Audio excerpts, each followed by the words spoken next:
Pues bienvenidos a todos, muchas gracias por venir. Vamos a empezar hoy con el cuidado de la tierra y en particular con el cuidado de Sierra Lújar. Hoy en particular lo que quiero es que escuadriñemos qué significa regenerar la tierra, ¿no? Que si vamos a una persona cualquiera, digamos de España, podríamos decir que para ella regenerar la tierra sería plantar árboles, ¿no? Y eso ya se nos queda cortito, ¿no? Eso ya ahí falta algo, no es solo eso. Tenemos que hacer algo más aparte de eso, ¿no?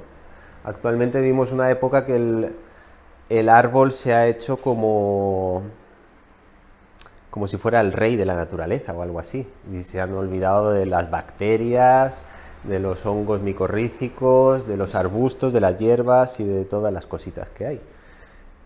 Pero es verdad que si queremos hacer proyectos como este de regenerar Lújar, pues hay un mercado capitalista que pone dinero y no pone dinero para hierbas, ni pone dinero para tomillos, ni pone dinero para romeros, ni pone dinero para las cosas que son pequeñitas. Para ellos tiene valor las cosas que son grandes. Y a eso le han llamado árbol. Y lo han definido como planta que tiene más de 3 metros, ¿no? Y se han quedado así más anchos que... Entonces, desde esa perspectiva tenemos que tenerlo muy en cuenta, porque de ahí sale el dinero. Y tenemos que jugar con el mercado tal y como está. Y si queremos tener un impacto más allá de hacer algunas actuaciones en Lújar, ¿no? Digamos, nuestro objetivo es poder en X años, en 10 años, pues meter ahí 1 millón de árboles, ¿no? Y para tener ese impacto hace falta movilizar economía y a ver cómo se hace para que ese dinero que viene porque la gente quiere árboles se convierta también en hierbas para que los pastores puedan volver a esta sierra y un montón más de cositas, ¿no? Así que lo primero sería como, me gustaría saber de vosotros qué podríais entender por regenerar la tierra.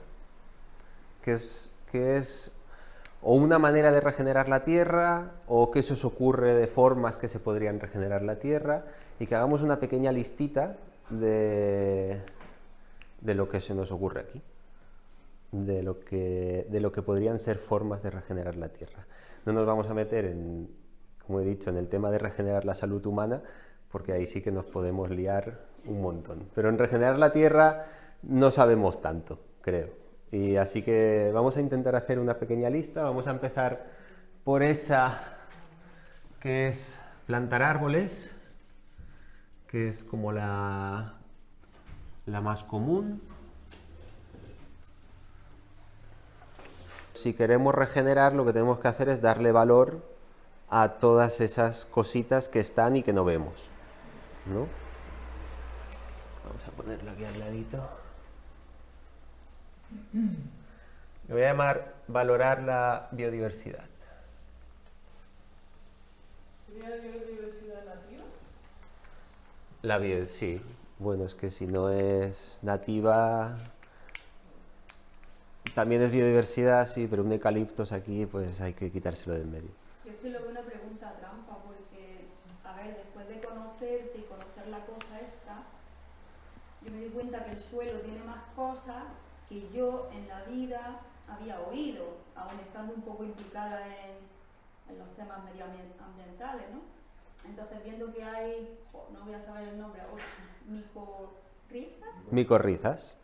Y otras cosas, como mi hermano Juanjo ha dicho, sé que hay nitrógeno que sirve para no sé qué plantas. Entonces, regenerar, primero hay que saber qué es lo que tiene el suelo, porque yo me estoy enterando ahora. Entonces, primero saber qué es el suelo y qué es un suelo en buen estado, y luego vamos a ver qué es regenerar, porque claro, yo es que no sabía muy bien qué era un suelo bueno, ¿sabes? Claro, porque un suelo cada vez más, sobre todo para la industria agraria, es un soporte, donde las raíces se colocan ahí y ya está, ¿no? Y como la agricultura le empieza a meter los nutrientes y el agua y todo dosificado y todas esas cosas, pues al final el suelo parece que sea solo una estructura que soporta, ¿no? Sí, solo tierra y aire en medio, ¿no? Solo como si fuera tierra y aire, pero... Sí, luego lees el libro este del forestal este alemán, te conocen a ti y dicen, coño, pues hay más cosas, ¿no? Importantes, claro. Claro. Y ahí, por ejemplo, ahí hay que entender una cosa, que es que las raíces de las plantas no pueden llegar a los nutrientes del suelo.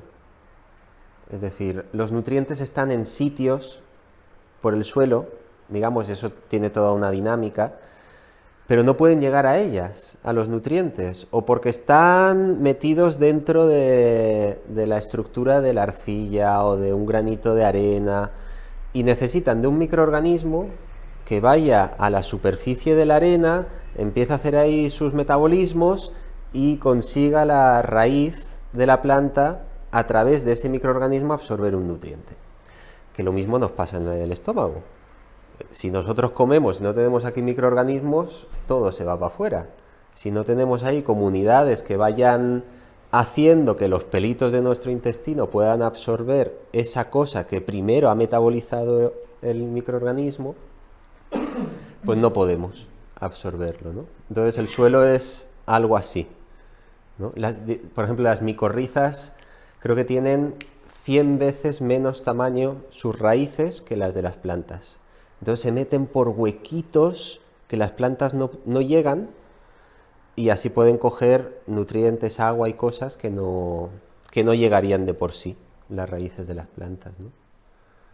Entonces el suelo es un universo igual que este de aquí, del estómago, ¿no? Que se dice que es el segundo cerebro, ¿no? Es un universo así muy, muy grande. Si nosotros ponemos materia orgánica en el suelo, le damos todas las posibilidades a una tierra para que empiece su regeneración, ¿vale? Porque le damos comida a los microorganismos y ahí poquito a poquito se puede ir desarrollando todas las dinámicas de la vida. Problema de esto en suelo forestal, que porque una huerta necesitamos una superficie, digamos, limitada, ¿no? En suelo forestal las cantidades de superficie son como muy grandes, ¿no? Entonces, es una solución que parte del mundo agrícola, podríamos decir, que es lo que estamos acostumbrados en el mundo agrícola, ¿no? Introducir estiércol, hacer coberturas de paja y cosas así. Y habría que ver en qué situaciones en el mundo forestal esto es indispensable, porque es algo como muy caro de hacer, ¿no? Depende, ¿no? Depende. Porque están haciendo muchas limpiezas forestales, ¿no? Que al final lo que hacen es triturarlo, ¿no? Y dejarlo in situ, ¿no? Está bien. Pero que también se aprovechan para trasladar esa materia orgánica tan escasa, ¿no? En otros sitios más degradados, y se puede aportar. O sea, que sería un poco donde hay mucho, ¿no? Pues por cuestiones de seguridad o de tal, ¿no? Esos residuos, pues usarlos para llevarlos a zonas más degradadas, ¿no? Es una posibilidad. Pero bueno, este aumentar de la materia orgánica también se desarrolla por la sucesión. Por la sucesión en sí. ¿Sabéis lo que es la sucesión vegetal? ¿Lo sabéis? ¿No? La sucesión vegetal es como las etapas que sigue una tierra desde que no hay nada hasta que hay un bosque, ¿no? Como ha dicho, empieza habiendo las hierbecitas así tipo las gramíneas, ¿no? Las que son tipo trigo, centeno, así pero salvajes, ¿no? Y todas las hierbecitas pequeñitas que tienen un ciclo de un año, que rápidamente generan materia orgánica y cae al suelo, genera materia orgánica y cae al suelo.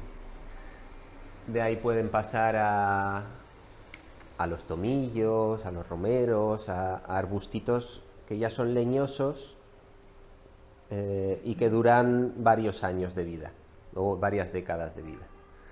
Y ahí poquito a poquito, dependiendo del lugar, de la zona, del tipo de tierra, de muchas cosas, hay unos se pueden ver que hay diferentes caminos de alcanzar el bosque, ¿no? El bosque que sería el correcto para cada lugar, ¿no? Y todos esos caminos son esas diversas etapas de sucesión vegetal, que más o menos cada 10-20 años el que haya hierbas, después aparecerán las retamas, después de 10-20 años, después aparecerán otro tipo, podrán aparecer las encinas, y poquito a poquito, conforme pasen las décadas, la tierra estará lista para acoger otra especie. Eso lo tienen súper estudiado así en el mundo académico. Sí, ¿Cuáles son? Además funcionan por comunidades vegetales. O sea, que unas plantas se acompañan a otras y es muy interesante porque eso se van sucediendo, ¿no? Cada vez hay más diversidad. Y sobre todo muy interesante también son las relaciones de simbiosis entre plantas. Hay la relación que más se da en este tipo de comunidad vegetal, y todo eso unido a la vida microbiana y demás del suelo, ¿no? ¿Tú querías decir algo antes? Sí, bueno, principalmente leer la materia, ¿vale? No sé nada de la tierra ni de las plantas a nivel científico, me refiero, ¿no? Pero cuando has dicho la palabra regenerar, pensando en mi propio cuerpo, para mí veo muy importante limpiar, ¿no? O sea, como evitar cualquier acción nociva para que pueda regenerarse cualquier tipo de organismo, ¿no? ¿O no tiene que ver en este caso con Sí, a ver, define un poquito más esa palabra, limpiar, o hayas dicho evitar cualquier acción. Las acciones nocivas, ¿no? Que son tantísimas las que hacemos ahora mismo a la Tierra, ¿no? O no sé si entra dentro del concepto de regenerar. Le vamos a poner evitar más destrucción. Por ejemplo, evitar incendios, ¿no? Evitar Incendios, el tema de la agricultura intensiva, los pesticidas, los químicos, ¿no? Por supuesto, todos los gases de efecto invernadero, la contaminación de ríos.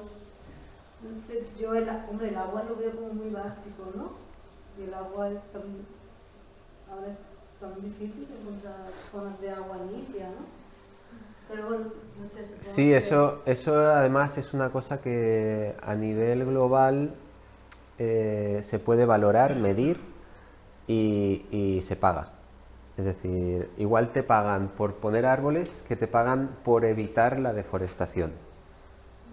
¿Vale? O sea, la conservación de lo que hay ahora tiene un valor enorme, porque llegar a tener un bosque como los que hay, pues cuesta mucho tiempo, ¿no? Entonces tiene mucho valor la conservación, ¿no? Y entonces, sobre todo en países de Latinoamérica, hay muchísimos proyectos que lo único que hacen es evitar que venga una multinacional y lo arrase todo, ¿no? Y hay un monitoreo por satélite de zonas de la selva, hay mucha gente dedicada a evitar la deforestación, ¿no? Pero eso es complejo porque vivimos en un mundo capitalista y se contradice, digamos, evitar destrucción con ser destructivos. Entonces es complejo eso llevarlo a cabo. Porque también pasan cosas, estamos todo lleno de ciudades grandes, la lluvia tiene cierta acidez, eso afecta a los microorganismos del suelo y es una cadena como difícil de romper, ¿no? Pero sí, es una manera de favorecer la regeneración. Tírali. A mí me surge también, ¿no? El pensar en hablar de regenerar, pues es también un poco hacer esa comparativa, ¿no? Con los humanos. Entonces es volver a crear vida.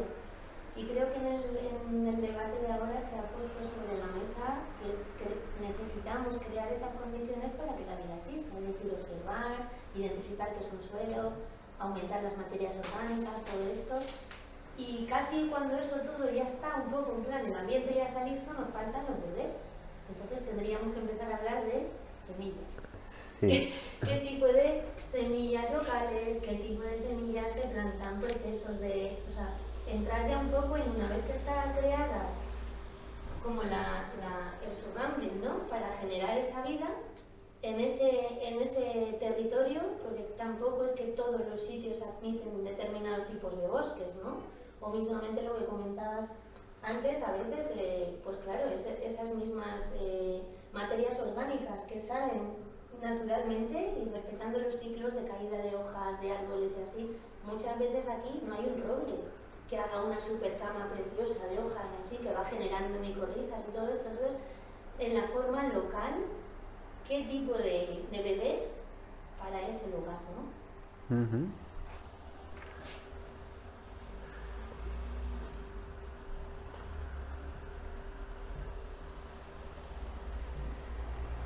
Vamos a ver elegir las especies, ¿no?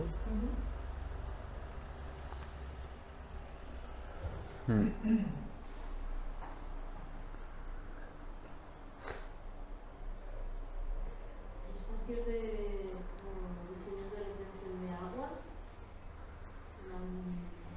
Esto tiene un nombre, hidrotecnia, puede ser, no, ¿cómo le llaman?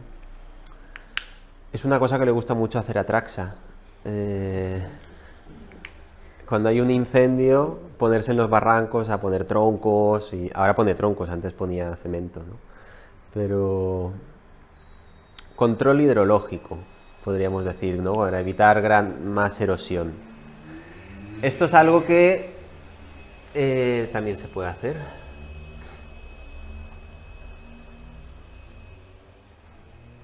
Los pastos, por ejemplo, de la dehesa tienen muchísima más diversidad si hay rebaños de cabras que están comiendo plantas y cagando semillas de las que están a 3 kilómetros y repartiéndolas constantemente, ¿no? Entonces, si no hay, digamos, los pastores se suelen asociar más a la deforestación, ¿no? Y por eso necesitamos reeducar a los pastores. No es lo mismo ir con un rebaño de 1000 que con un rebaño de 50. Y entonces la gestión a través del pastoreo es una cosa que favorece muchísimo la regeneración. Por ejemplo, ¿no? Si pudiéramos tener un pastor que por las mañanas las cabras comiesen en este lado del Guadalfeo, en la parte de Sierra Nevada, que tenemos infinidad de especies, y por la tarde se fueran a Sierra Lújar, y por la mañana comieran aquí, y por la tarde se fueran allí a cagar, y estuvieran así bailando, ¿no? Pues igual es una forma muy barata de regenerar, que haya mogollón de seres, de cabras, que se estén llevando semillas constantemente para allá, ¿no? Habría que ver eso, cuánto vale gestionarlo, si funciona, si no funciona, pero el pastoreo hace dos cosas: limita la biomasa, con lo cual los incendios, se reduce la probabilidad de incendios, y además distribuyen semillas, ¿no? Como lo hacen los zorros, los pajaritos, las cabras montesas, pero a mayor escala, ¿no? Y es una de esas actividades humanas que ha convivido con el bosque mediterráneo desde hace muchísimo, ¿no? Sin el pastoreo, los bosques estarían como ¿conocéis la madreselva? ¿No? Pues así, todos unidos, impenetrables, no podríamos. No sería el bosque que conocemos, ¿no?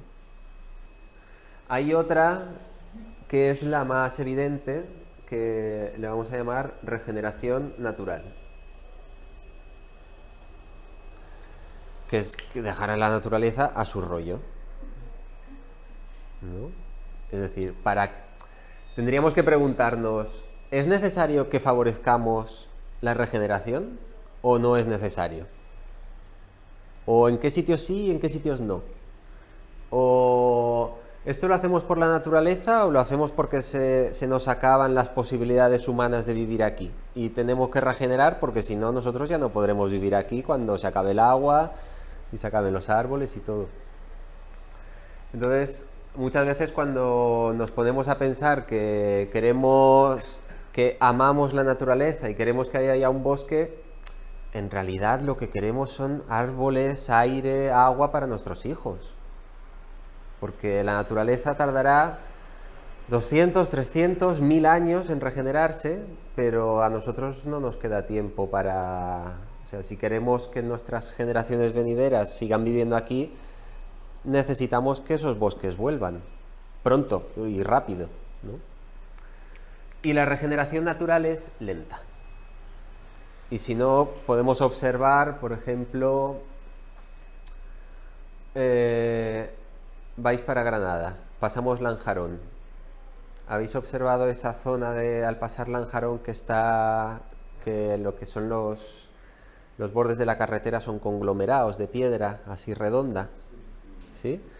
Esa zona lleva quemada no sé cuánto tiempo. Y lo que hay son romeros, jaras y algún pinito por ahí suelto. No se regenera. Y no se regenera pues por muchos motivos, ¿no? Ahora los veranos, el actual, llevamos casi 5 meses sin gota de agua. Y eso complica mucho a que un pájaro vuele por ahí, caiga una semilla y pueda nacer, pueda sobrevivir el primer verano y cosas así. Pero también es que esa zona es muy grande y para que llegue un pájaro de un sitio que está bastante alejado, coma algo que tiene una semilla, pase por ahí, hay muy pocas semillas llegando, ¿no? Se dice que la fuente semillera está lejos, ¿no? Entonces cuesta que a esas zonas llegue semilla, que es lo mismo que pasa en la Loma de Rivas, ¿no? Que son poblaciones que no pueden avanzar en la sucesión vegetal rápidamente porque faltan semillas que lleguen a ese sitio. Pero bueno, la regeneración natural es la más perfecta de todas, aunque no va a la escala de necesidades humanas que tenemos actualmente. Voy a poner aquí una cosa que están una gente con la que colaboro de Cartagena, que hacen keylines en el monte, se ponen en el monte y hacen curvas de nivel, abren un caballón a curvas de nivel así súper largo, destruyendo lo mínimo la vegetación, y ahí es el sitio donde o plantan árboles o siembran semillas, ¿no? Y entonces toda el agua que fluye se retiene y se absorbe, ¿no? Entonces este tipo de técnicas que ahora con la tecnología que hay así digital y de modelos digitales del terreno y tal, es medianamente sencillo de hacer. No hace falta que tengamos aquí un árabe de hace 1000 años que sepa hacer ahí líneas a curvas de nivel, ¿no? Es bastante sencillo. Y para sitios como estos, que podemos tener 5 meses sin agua en un verano, pues puede ser una de las cosas que nos ayuden a que una planta sobreviva el primer y segundo año, que son los más críticos. Vale, entonces de estas cosas, para mí a donde me gustaría ir es, si nos ponemos a mirar en cifras la superficie forestal española que tenemos por regenerar, o que estaría bien regenerar rápidamente, tenemos que elegir cosas que no cuesten una burrada de hacer, ¿no? Es decir, por ejemplo, aumentar materia orgánica del suelo. Claro, igual es más sencillo aumentar la materia orgánica del suelo introduciendo una especie que en 10 años haya hecho aumentar la materia orgánica del suelo, ¿no? Más que ponerse a tirar paja desde helicópteros. Entonces, la paja desde helicópteros a veces tiene sentido, porque después de un incendio, ¿no? Esto lo hacen en Galicia, se ponen a tirar paja después de un incendio en las zonas con más pendiente para evitar que haya arrastre de tierra, ¿no? pero es una cosa como muy fundamental. Entonces, con esta gente de Cartagena que trabajo, ellos trabajan con microorganismos a nivel agrario. Y me dicen, igual una forma de hacer que las plantas aguanten mejor un verano de 5 meses no es utilizar los drones para tirar semillas, es utilizar los drones para tirar microorganismos, ¿no? Es decir, que podamos esparcir así constantemente posibilidades de vida, ¿no? Porque los microorganismos son los que hacen que se pueda ir descomponiendo esa materia orgánica, que haya posibilidades, nutrientes para las plantas. Porque si no hay materia orgánica, no hay microorganismos, una plantita que nace, no, digamos,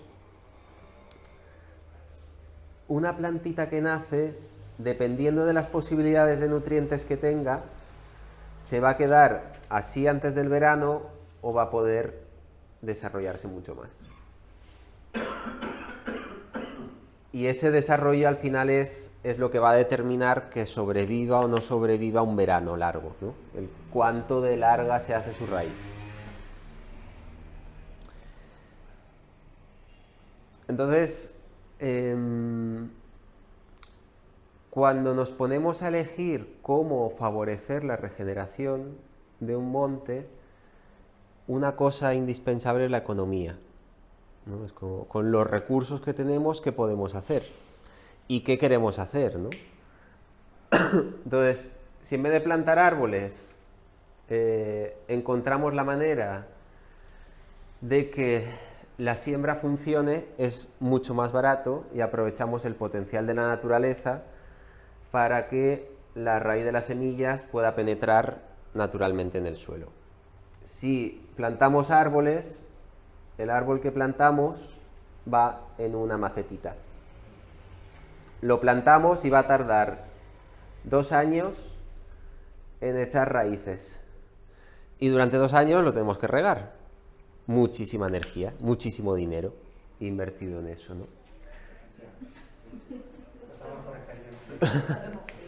Entonces, hay una cosa que ahora mismo se ha puesto en boga que le llaman soluciones basadas en la naturaleza. ¿Qué quiere decir? Si en vez de echar nitrógeno, fósforo y potasio a una plantita que acabamos de plantar, le echamos microorganismos, el suelo, que sí que tiene esos nutrientes, pero no están accesibles porque faltan microorganismos. Entonces, le echamos microorganismos, los microorganismos van digiriendo el suelo y se los dan a las plantas, ¿no? Y entonces es mucho más barato echar microorganismos que ponerse a echar nutrientes. Y más nutrientes que vengan de síntesis, ¿no? De síntesis, o sean guano o cosas así que vienen al final de pescados de Tailandia o de a saber de dónde, ¿no? El mundo ahora de la materia orgánica y de los abonos, en el mundo global que vivimos, puedes comprar algo que sea bio y estás comprando un abono que está fabricado en Chile a partir de a saber, ¿no? Entonces, es como muy importante ver cómo es el flujo de, digamos, la cantidad de energía que estoy poniendo para los resultados que quiero obtener. Y si estoy aprovechando o no la naturaleza para ello. Si en vez de poner árboles pongo semillas, tengo todo el tema de la raíz, ¿no? Si en vez de poner nutrientes pongo microorganismos, voy regenerando el suelo y haciendo que ese suelo tenga los nutrientes generándose continuamente y no teniéndolos que aportar cada año, porque los aporto, se los come la planta, los aporto, se los come la planta. Si en vez de meter, con el tema de la sucesión, si en vez de meter encinas en cualquier sitio y empeñándonos en que un árbol con una encina funcione en sitios que no se puede, haciendo un hoyo más grande, o regándole, o metiéndole nutrientes, no, pues la encina a lo mejor no tiene que ir ahí, tendrá que ir a otro sitio, y aquí tengo que meter leguminosas para que poquito a poquito ese suelo se mejore, y a lo mejor dentro de 100 o 200 años ahí meteremos una encina. las soluciones para regenerar pueden ser muchas, pero cuando queremos actuar a tal escala global hay que tener muy, muy en cuenta lo que cuesta de hacer eso, ¿no?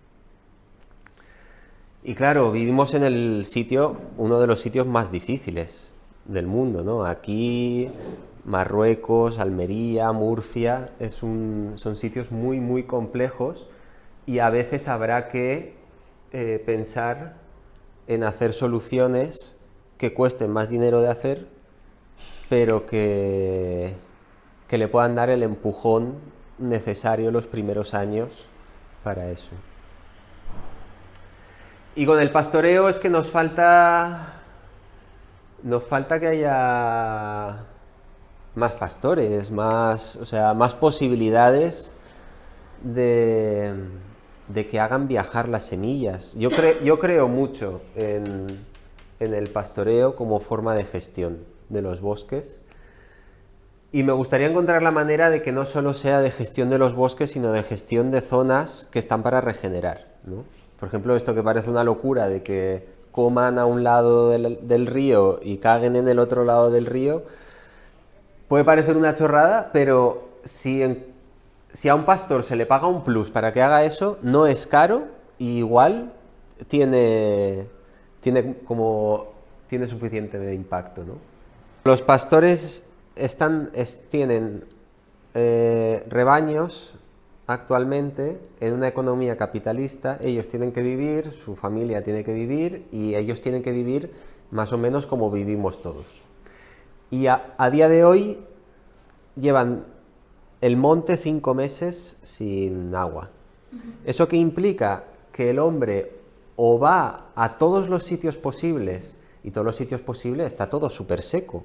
Entonces, claro, ahora es un momento en el que la erosión es muy fácil. Pasan las cabras, van comiendo un tomillito, una retama, bocaos así, y todo lo erosionan porque no hay plantas vivas que sujeten en la tierra, ¿no? Pero es que si no hacen eso, ¿cuánto dinero se tienen que gastar esos pastores para alimentar a todas esas cabras? Es muchísimo dinero. Y eso no lo puede afrontar el pastor. Entonces... ¿Eh? A la vez está abonando en realidad.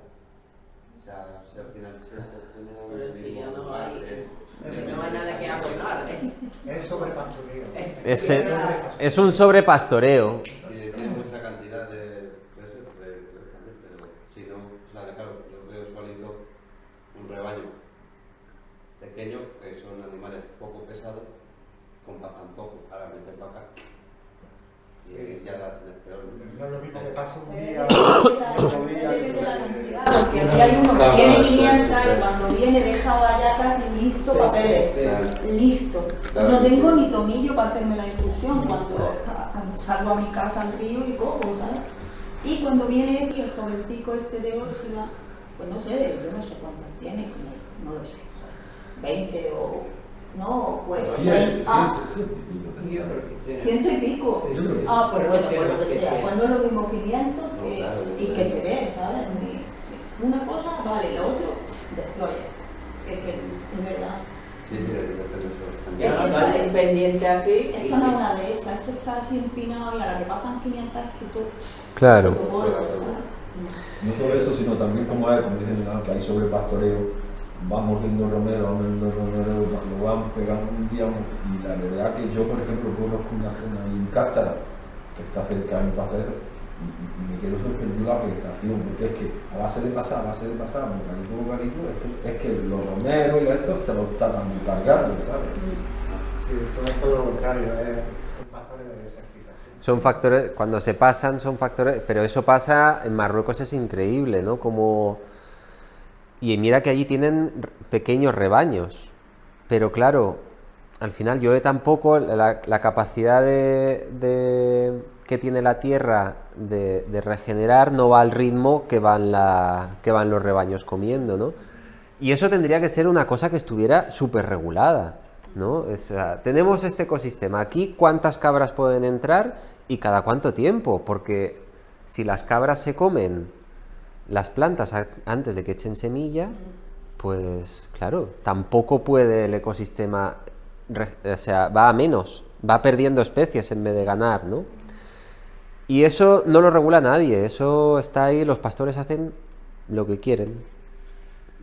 Además, que tendría que entonces ir como acompañado lo de gestión del pastoreo con campañas, ¿no? De concienciación. O sea, Sí. campaña informativa, de difusión, tal, a los propios pastores, ¿no? Que Ya hay una escuela, ¿no? De pastores, yo no la conozco, pero hay una escuela de pastores aquí en Andalucía y les enseñan cositas. No conozco ningún pastor que haya ido, pero... Yo conozco a uno de la Universidad de Granada que sí que tienen en Andalucía el Pipo. ¿Tú lo conociste? Y tienen un grupo de WhatsApp. Y sí, la verdad que están un poquillo más eso, pero poco a poco, ¿no? Habría que hacer un poquillo más. Sí, pero sobre todo que él, como dice Dani, que lo conozca, el gran papel que podían cumplir a la hora de la regeneración y no de todo lo contrario. sí, es que claro, pero que a lo mejor, si ellos lo supieran, a lo mejor les encantaría hacerlo, ¿no? O sea, como Seguro. que la campaña esta informativa, la información, vamos, yo estoy enterándome aquí, en lo que yo llevo, un montón de cosas que ni idea, ¿no? O sea, que no sé. De todos modos, creo que ahí también hay un factor que muchos pastores realmente quieren ser pastores, entonces también su forma de pastorear pues no es igual cuando tú lo haces porque quieres llegar a un fin o quieres también actualizarte o hacerlo de otra manera que cuando es la cosa que lleva haciendo tu familia toda la vida y haces esto o haces esto. Que también es un poco el ver, a lo mejor hay que realmente esa información llevarla al decir, crear esa nueva figura de pastores, ¿no? Fijaros que, por ejemplo, en Pitres, cuando la ley educativa todavía permitía hacer clases de diversificación en los institutos, que los niños le llamaban la clase de los tontos, ¿quién iba a esas clases? Los que iban a ser pastores o agricultores que se iban a quedar en la Alpujarra. Los que estaban en las otras clases en los que se iban a ir a la universidad y se iban a ir de la Alpujarra, ¿no? Entonces, claro, los pastores no se les ve la función ni de lo que destruyen ni de lo que podrían hacer por favorecer, ¿no? Y sí, es algo que está ahí y que nadie trata, pero en realidad, bueno, sí que tratan, ¿eh? En Cataluña se les paga a pastores para muchas cosas, ¿no? Como para en vez de entrar a cortafuegos con desbrozadoras, se les paga a pastores para que estén controlando los cortafuegos, ¿no? No hace falta gastarse tanto dinero con desbrozadoras. Entonces, pero hace falta mucho movimiento social y presión y buscar subvenciones y buscar por aquí y por allá para conseguir que esto funcione de otra manera, como otras tantas cosas, ¿no? Vale, esto sería Lújar visto desde aquí, desde la Alpujarra, ¿vale? Esta es la antena, aquí abajo está el río Guadalfeo, aquí está Vélez de Benaudalla y aquí está Torbizcón, quedaría por aquí. Aquí está la carretera que sube, ¿cómo se llama? Fregenite, Olías y todo eso. La carretera que va para allá y aquí está. Carretera de Chofles, eso es. Torbizcón y aquí está Vélez. ¿Os situáis? Entonces, aquí hay un barranco súper profundo, que es el barranco de Castillejos, que es la pista de tierra por la que van los camiones de la minería. ¿Ok? Y luego aquí hay otra serie de barrancos profundos que se llama el Barranco de Hornos. ¿Qué más nombre tienes? Que yo no conozco bien. Hay un barranco del Olivillo también, que se junta. El Barranco de las Negras. Y son barrancos muy profundos y larguísimos. Y todos aquí arriba, más o menos, se conjugan cerca de la cumbre. O sea, las cabeceras de casi todos los barrancos están muy cerquita de la cumbre, ¿no? Muy altos. Y esta parte de aquí podríamos decir que Lújar tiene dos zonas como muy bien diferenciadas. Esto de aquí es casi roca pura y con muy poquito suelo. Hay zonas de acumulación de suelo que puede tener, si Dios quiere, esto, pero en realidad hay muy poquito suelo. Es lo que llamamos Loma de Rivas, que está por aquí. Y esta zona no sé qué nombre tiene,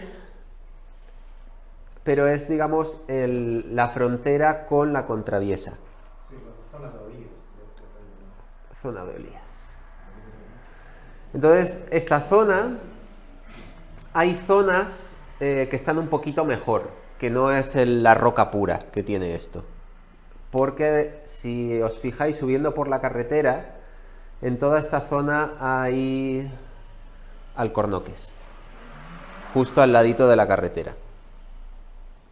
Es una zona que además empieza la agricultura. Si os fijáis, Lújar en ningún lugar tiene agricultura, no ha sido un sitio que, digamos, es una sierra de suelo más pobre que la Alpujarra o la Contraviesa, y nadie se ha metido ahí a poner almendros ni a poner nada. No solo porque no tiene agua ni tiene fuentes, porque la Contraviesa también ponen almendros y no los riegan, sino porque el suelo es de otra manera, es más pobre, ¿no? Al contrario de la Contraviesa o de la Alpujarra, esto es un suelo calizo, y el Alpujarra y la Contraviesa es un suelo más silicio. Entonces, toda esta zona es, de alguna manera, donde naturalmente deberían de estar los pinos en Sierra Lújar. Es la zona que hay roca y que necesita mucho tiempo de una sucesión vegetal, de poquito a poquito ir metiendo materia orgánica, ir creando suelo e ir rompiendo la roca, ¿no? Entonces ahí el pino hace una función muy buena, ¿no? Ahí poquito a poquito puede ir transformando esta zona en un lugar que quién sabe si en 100 o 500 años podemos meter otro tipo de árboles como las encinas. Y esta zona de aquí, del barranco de Castillejos hasta la autovía, ¿no? Hasta Vélez, el suelo es más profundo. Se ve que hay un cambio de vegetación muy grande desde aquí hasta aquí, y es donde la administración pública decidió meter pino. Pero en realidad yo siento que es la zona donde antes habría encinas. ¿Por qué no hay encinas aquí? Pues eso todavía no lo sabemos con exactitud. Digamos que todo esto de aquí es actualmente pino.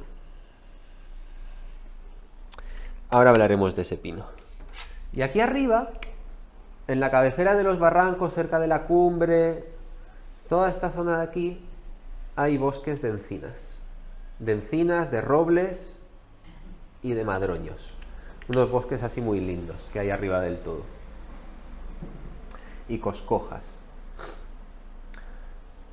Entonces, un problema que hay ahora para regenerar Lújar es que no podemos meter encina porque hay pino. Aquí no podemos meter encina porque es roca pura. Aquí, que es el sitio de la encina, no podemos meter encina porque metieron pino. Y no es poco, habrá casi 2000 hectáreas. Además ahora mismo el pino está a punto de empezar a cerrarse. Es decir, los arbolitos están ya de un tamaño que dentro de nada empezarán a tocarse mucho las copas unas con otras, ¿vale? Y eso le podemos llamar polvorín. Es decir, que a la mínima que hay un fuego en cualquier sitio, lo va a arrasar todo, ¿vale? Entonces, esta zona de pino necesita, en un corto plazo de tiempo, una gestión forestal. Sobre todo en las zonas que estén cerca de la carretera, que estén cerca de la autovía, que haya como pocas posibilidades, o sea, los fuegos siempre empiezan donde está la humanización. Sobre todo cerca de una ciudad, de un cortijo, de cosas así. Y las carreteras también, ¿no? Entonces, esta zona no podemos eliminar el pino, eso es extremadamente caro y no hay quien lo pague. Pero podremos, de alguna manera habrá que ver cómo gestionar para reducir el riesgo de incendios. Además, esto tiene muchísima pendiente y no es fácil subirse ahí con motosierra a cortar un pino. Pero lo ideal, lo más ideal si hubiera dinero, sería a lo mejor cortar 2/3 de los pinos y empezar a meter encinas. Si no hay tanto dinero, pues la mitad de los pinos y empezar a meter encinas. Pero hay que meter encinas de alguna manera porque la encina es la que realmente se va a cargar el pino. Es decir, hay una etapa de sucesión vegetal en la cual, si donde hay pino empiezan a aparecer encinas, las encinas hacen tanta sombra que las plantitas de pino ya no pueden, necesitan mucha luz. El pino necesita mucha luz, es un pionero, es una planta que quiere estar al principio, no después de un incendio, ¿no? Entonces, una forma de limitar el pino es sembrar encinas y clarear un poquito el pino para que la encina tenga la suficiente luz para poder crecer y que poquito a poquito vaya comiéndose al pino.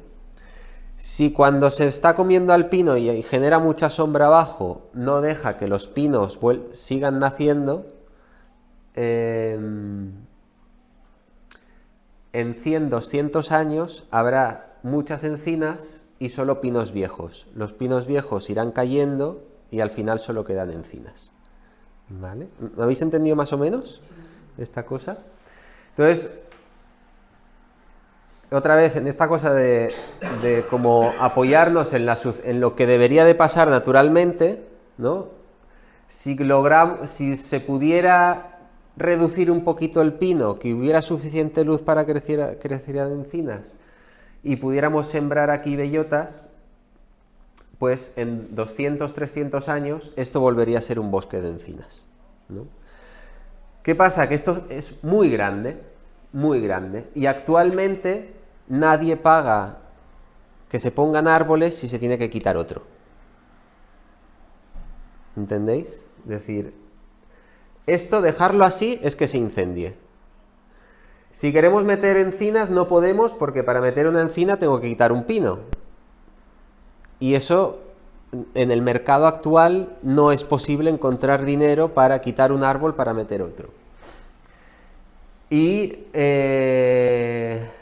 pues ahí estamos buscando maneras, ¿no? de poder gestionar esta cantidad de pinos que hay aquí que va a acabar en un incendio si no se hace algo. ¿Las encinas no se queman? Sí, pero la probabilidad es muchísimo menor. Digo, Sí. si tarda tanto en crearse un bosque de encina, o sea, todo ese margen de tiempo tenemos que estar ahí para que no haya un incendio en esa zona. Claro, por ejemplo, los bordes de la carretera, ¿no? Todos los bordes de la carretera se pueden clarear mucho los pinos para que de ahí no sea difícil que empiece un incendio. Si en el borde de la carretera los pinos están ahí todos apretados, pues es mucho más fácil que ahí pueda empezar un incendio. Y aunque se dé el incendio, siempre la encina va a brotar. O sea, una vez que está la encina prendida, se va a regenerar y se va a tapar el suelo muy rápido. Claro que se necesitan 200 años para un bosque de encina, son muchos años para que no haya un incendio, ¿no? Claro. O sea, que puede haber un incendio, pero si ya está la encina... Exacto, ya Rebrota. Ah, vale, correcto. Sí. Esta zona de aquí necesita ese tipo de regeneración, es decir, es el bosque más grande que hay en Lújar, pero no está en el sitio que le corresponde. Este bosque de pinos debería de estar aquí, no ahí. ¿Por qué lo hicieron así? Porque en Rivas no se iban a meter peones a hacer agujeros en la roca, a meter pinos. Algunos sitios supongo que lo hicieron porque hay zonas, sobre todo al lado de la carretera, donde hay pinos. Pero aquí sí, aquí hay suelo. Entonces aquí sí que era posible meter pino. ¿Por qué no metieron encina en vez de pino cuando hicieron todos esos hoyos? Yo qué sé. ¿Quién sabe? Porque esas actuaciones vienen de la época de Franco y quién sabe. Igual, ¿por qué podían aprovechar mejor el pino que la encina? Puede ser que fuera por motivos así, porque en la época de Franco se veía el pino como, bueno, metemos pinos y en Motril aparecerá la industria de la celulosa y podremos cortarlos pero no ha funcionado eso, ¿no? Entonces las encinas que hay en la cumbre, que son como verdes, ¿no Sí. ha sido por reforestación? No. Esto es lo que llamamos un ecosistema de referencia. ¿Vale? Aquí está el bosque más o menos original. Más o menos. Se llama bosque climático. ¿Climático? Sí. Ok. Clima, el bosque climático. Ok. Es el máximo que se puede dar en este territorio. El bosque ideal, ¿no? El máximo que se puede aspirar. Sí, es un bosque muy lindo porque tiene roble andaluz y tiene madroños, aparte de un montón más de especies, ¿no? Y luego cerca de la cumbre también hay arces y vamos, tiene una variedad y luego a nivel de aromáticas, o sea, cuando quieras cosechar medicinales, ahí arriba hay un mogollón de especies. Es muy guapo. Entonces, aquí no sabemos exactamente qué es lo que pasó, pero por lo que he estado averiguando, aquí se metió pino porque ya no había encinas. ¿Y por qué no había encinas? Porque en Motril durante siglos ha habido azucareras. Y necesitaban carbón para extraer el azúcar de la caña de azúcar. Y la minería, el plomo. Y la minería. Pero la minería, digamos, ha sido fuerte a partir de principios del siglo XX. Anteriormente no ha sido tan fuerte como para arrasar con todo esto, ¿no? Entonces, entre la azucarera y la minería, esto desaparece y la administración decide meter pino y ahora tenemos el problema de que se incendia recurrentemente. Si os fijáis en esta zona, debajo del pino hay mucho lentisco y ahí hay otras especies, hay varios tipos de lavandas. Es una zona que no está del todo mal a nivel de biodiversidad, así vegetal. El problema que yo le veo es que si los incendios reaparecen, es como hay poco tiempo para que las especies puedan crecer y volver a echar semillas, ¿no? Entonces corre el riesgo de ser un lugar donde solo haya pino y cada vez haya menos tipos de especies, ¿no? Si los incendios se van haciendo recurrentes. Digamos, este es el principio fundamental como de que una zona se vaya degradando. Es que hay un incendio, las plantas vuelven a nacer, no tiene ningún problema el bosque mediterráneo con los incendios, porque siempre hay semillas en el suelo. Entonces, una zona se incendia, las plantas vuelven a nacer, ya sea de semilla o rebrotando, pero si antes de que esas plantitas echen semilla se vuelve a incendiar, entonces entramos en un proceso de degradación, empiezan a desaparecer especies de la zona, ¿no? Y esto se ha ido quemando varias veces por diversos sitios desde el año 78 y va corriendo el riesgo de ir eliminando. Si nos fijamos en esta zona hay el terebinto, ¿cómo se llama el terebinto en cornicabra? Aquí hay cornicabra, pero no está en esta zona el cornicabra. Y podría estar perfectamente el cornicabra por esta zona. Entonces, hay especies que se ven por algunos sitios que faltan aquí y yo creo que faltan por el tema de los incendios, ¿no? Cómo ha ido mapeando así los incendios y arrasando con algunas especies. Entonces, ¿qué podemos hacer ahora en Lújar? ¿O qué podríamos hacer en Lújar? Que le podemos ayudar a que el pino no avance y avance la encina. Eso es una de las cosas que podemos hacer, ¿no? De hecho, este año vamos a ir a una zona que hay por aquí, cerca de la carretera, que se llama el Barranco del Olivillo, y que es una zona ancha que ha quedado sin regeneración de pino. Y ahí, aparte de encina, meteremos otras especies, así aladiernos, espinos y lentisco, todavía no lo sé. Y alguna legumbre también meteremos. Entonces, aquí podemos ir metiendo encinas. Arriba del todo, también podemos ir metiendo encinas. Arriba del todo, digamos, es una zona que tiene un pastor de olías. Y el pastor se puede hablar con él, ¿no? Él en realidad tiene permiso para estar en la cara sur de la sierra, pero se viene por todos los lados que le da la gana. Pero parece un tío así majete, y lo poco que hemos hablado con él parece que nos podemos aclarar. Aunque él siempre termina la frase diciendo: hombre, no vais a sembrar ahí donde todo es roca, ¿no? Como queriendo decir que quiero las cosas para mí. Y aquí arriba es importante meter encinas por dos cosas. Una, los veranos son cortos, porque está a 1600, 1700 metros. Si los veranos son más cortos, las probabilidades de que sobreviva una encina aquí son mucho más altas de que aquí abajo. Y dos, están las cabeceras de los barrancos. Y las cabeceras de los barrancos es de las primeras cosas que hace falta restaurar para que la lluvia que cae aquí pueda penetrar la tierra y no se vaya ya desde el principio de la caída de agua ya arrastrando tierra, ¿vale? Las cabeceras en España, ¿os acordáis de las desamortizaciones de Mendizábal y tal?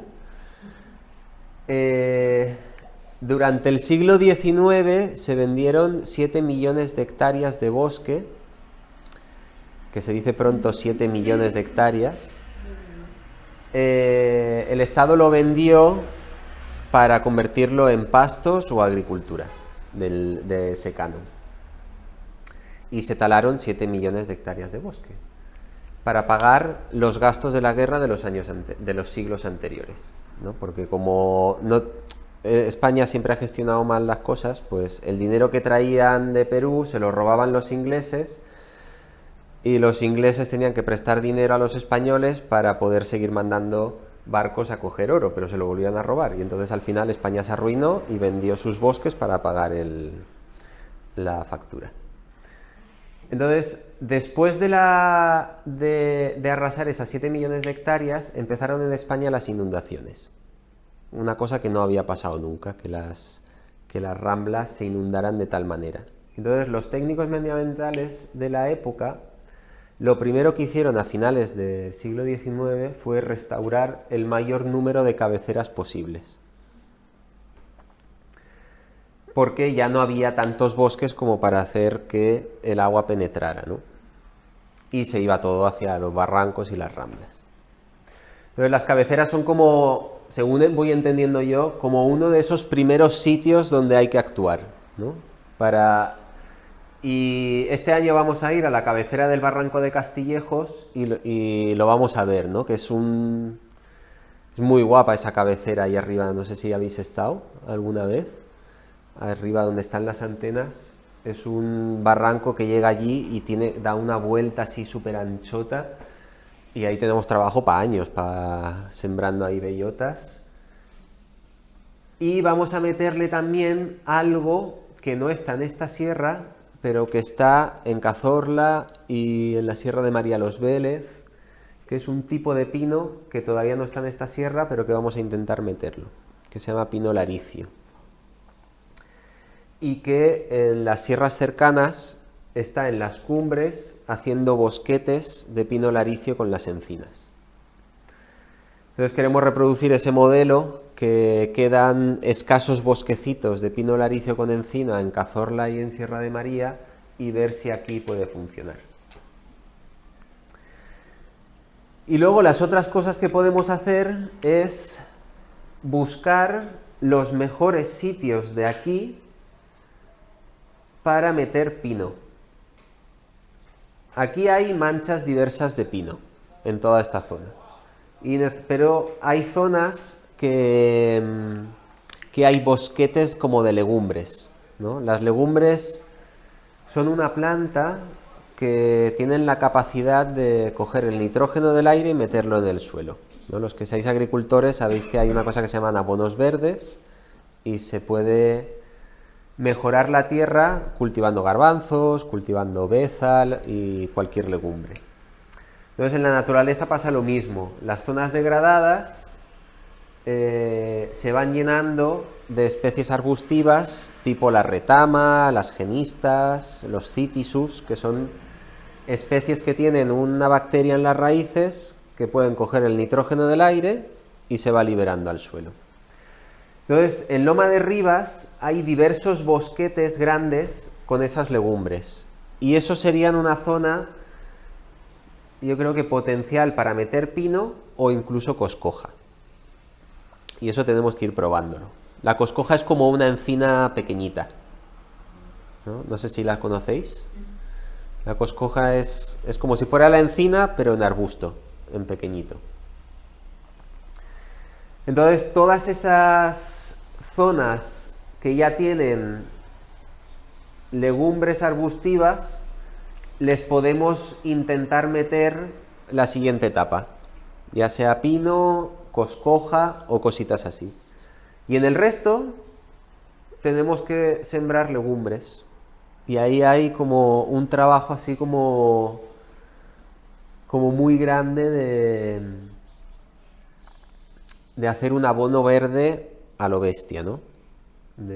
Seguramente de como unas 1000 hectáreas, ¿no?, de abono verde, con las 3 especies que hay en esta zona de legumbres. Está la retama sphaerocarpa, que es la que veis a los lados de las carreteras, de las autovías. No sé si la situáis, esa especie. Y otros tipos de genista que hay en esta zona. Con idea de que a nuestros nietos les siga dando por regenerar, y entonces encontrarán más bosquetes de legumbres y podrán meter coscojas dentro de mucho tiempo. Pues este más o menos es el plan. Pasarnos unos cuantos años recuperando las cabeceras, intentando ampliando aquí las encinas para que el pino no se lo coma, ir regenerando poquito a poquito esta zona, que es la más difícil de todas, y buscando formas que a nosotros ya se nos escapa, pero que estamos con el ayuntamiento viendo, y con el ayuntamiento y con el Estado español, que está buscando mecanismos para que te paguen por cortar un pino. ¿Vale? Esto ya se puede hacer. Os voy a explicar una cosita para que entendáis. Si tú tienes 2 pinos muy cerca, si tú tienes varios pinos muy cerca, el crecimiento se estanca, no crecen. Entonces está demostrado que si tú quitas uno, estos 2 crecen. ¿Vale?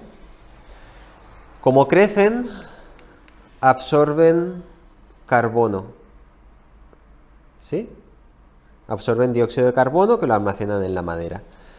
Lo que está ahora haciendo el Estado español es buscando una normativa para que, si tú puedes demostrar que al cortar un pino el resto puede crecer y absorber carbono, ese carbono vale dinero y se puede vender. Y entonces es posible hacer gestión forestal quitando pinos vendiendo el carbono que se obtiene de quitar pinos. Pero eso todavía no es legal y están en ello, ¿no? Pero claro, ahí está la chicha, porque aquí ya sabemos que el año 78 empezó un fuego aquí y hizo pacadum y se lo cargó todo, ¿no? Entonces ahí está la chicha, en encontrar las maneras de gestionar qué pasa con todos esos pinares que hay ahí. Bueno, esto es lo que llegamos hasta ahora. Yo la mayoría de los barrancos estos de aquí no los he recorrido y son una belleza. Y el día que se recorran, pues nuevas ideas vendrán a la cabeza e iremos viendo. Están tan densas de matorral pinchudo que es imposible que ni las cabras pasan, ¿no? De hecho, cuando subes, ¿no? Pues, claro, al final si coges una cabra montés o algo, si no, y el momento que se te cierra. Que se cierra y no hay manera. Pero ese, paradójicamente, cuando ocurre eso, si uno levanta la vista, puede ver que el paisaje es muy heterogéneo. Que ahí donde estás tú se cierra, pero que por ahí hay rocas, por ahí hay unos pinos, por ahí hay unas encinas, por ahí hay unos madroños, y ese paisaje heterogéneo dificulta mucho que el fuego avance como súper rápido. Y por eso esto se ha quemado varias veces y aquí no sube el fuego. Entonces, eso es una cosa como también muy importante como tener claro, ¿no? Cuanto más heterogéneo sea un bosque, las posibilidades de que se incendie son muchísimo menores. Si nos fijamos aquí, esto es un mar de pinos, o también le podemos llamar desierto de pinos. Entonces, es muchísimo más fácil que un fuego se lo coma todo, ¿no? Así sin parar. Si aquí en medio hubiera una franja de encinas, por ejemplo de encinas, el fuego choca con eso, ¿no? Y esas heterogeneidades hacen que el fuego ahí reduce velocidad, el avión tiene más posibilidades de tirar un liquidito rojo y parar el fuego. Pero si no, se lo come todo. El domingo vamos a ir aquí, a esta zona de aquí, a lo que se llama el cruce del Empalme, que hay un cortafuegos que sube por aquí. Y vamos a estar como al lado sur, ¿al lado sur? No, al lado norte del cortafuegos, que es la propiedad del Ayuntamiento de Órgiva, porque en el otro lado del cortafuegos hay zonas que sí que son del Ayuntamiento, pero zonas que ya hay como muchos cortijillos y zonas agrícolas por aquí. Y ahí vamos a hacer siembras de legumbres y de pino. De las 3 legumbres que tenemos y de pino. ¿En qué consiste la siembra? ¿En qué consiste? No he hecho nunca una siembra de... Pues vas con un mancajillo y con un botecito de semillas. Y entonces las semillas están tratadas para que germinen rápido. Algunas tienen micorrizas, les hemos envuelto en una cosita, como una almendra garrapiñada que se la envuelve de azúcar, pues a las semillas las envolvemos de cosas. Y por ejemplo a los pinos le metemos esporas de una micorriza que le pueda servir de ayuda a los primeros años. Entonces tendrás unas bolititas que dentro está la semilla. Y esas bolitas se siembran debajo de una planta que le sirve, le llamamos nodriza. Por ejemplo, un romero o una jara son plantas así pequeñitas que dejan pasar algo de luz y en la base, si tú siembras esas plantas que nacen, esta planta la va a proteger del excesivo sol los primeros veranos, le va a proteger del sol para cuando está germinando, para que no se seque rápido la tierra y pueda germinar la semilla. Esta planta tiene micorrizas ya activas en sus raíces y entonces la planta que nazca se conectará a esos hongos también. Entonces es una planta que se llama facilitadora, ¿no? Para las nuevas plantas. Entonces os enseñaré dependiendo de la especie que sembréis, qué plantas les viene mejor que se siembre debajo de ella, de las que hay en esa zona. Y entonces es ir de plantita a plantita buscando qué plantita, y también, si es una zona de rocas, buscando dónde intuyes tú que hay más suelo. ¿Vale? Y ahí se hace un agujeritito, se ponen las semillas y se sigue avanzando así. Pues gracias por venir, por la charleta.